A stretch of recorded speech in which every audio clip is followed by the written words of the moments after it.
NBA Monday night action. We have the Durant-less Oklahoma City Thunder traveling to Utah. And I'm going to back Utah in this spot, laying the small number here, -3.5. I like them in this spot. Very good defensive team. I like what Quinn Snyder has done with them this season. Oklahoma City coming off a back-to-back good win last night against Dallas.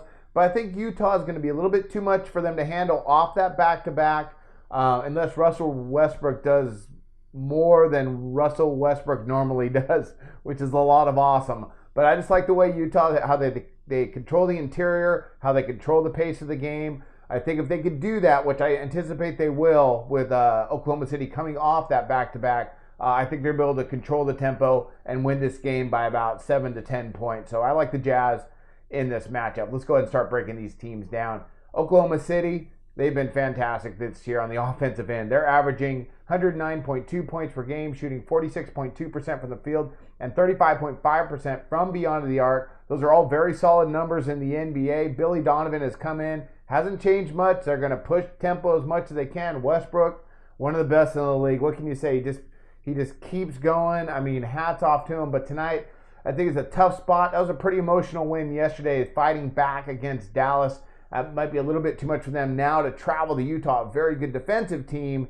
I think it's going to be hard for them to bounce back and win another one. So I like Utah here winning again by around 7 to 10 points. Defensively, the Thunder on the year, they're allowing 104.5 points per game, 43.4% shooting from the field, and 37% from beyond the arc.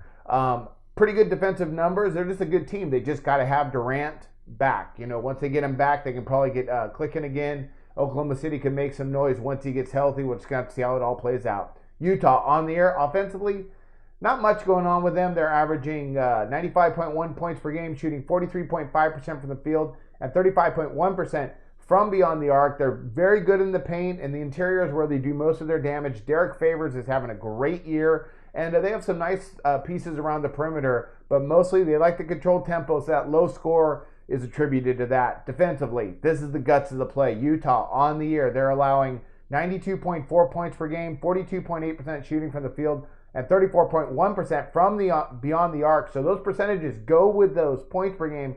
Also, they control tempo. You have opponents are averaging 32.6 field goals made per game against Utah. That shows how low. That's number one in the NBA. That shows how low they're controlling the pace. But as well, they're tough defensively. They also lead the league in points in the paint at just 36 per contest. I think that's due to Derek Favors and also Rudy Gobert. He's been a monster on the boards, averaging about 11 per game. Also, on the perimeter, they're cutting off passing lanes. They're just playing tough defense overall. They also lead the league in opponent assists per game at just over 17. So I like what Quinn Snyder has done.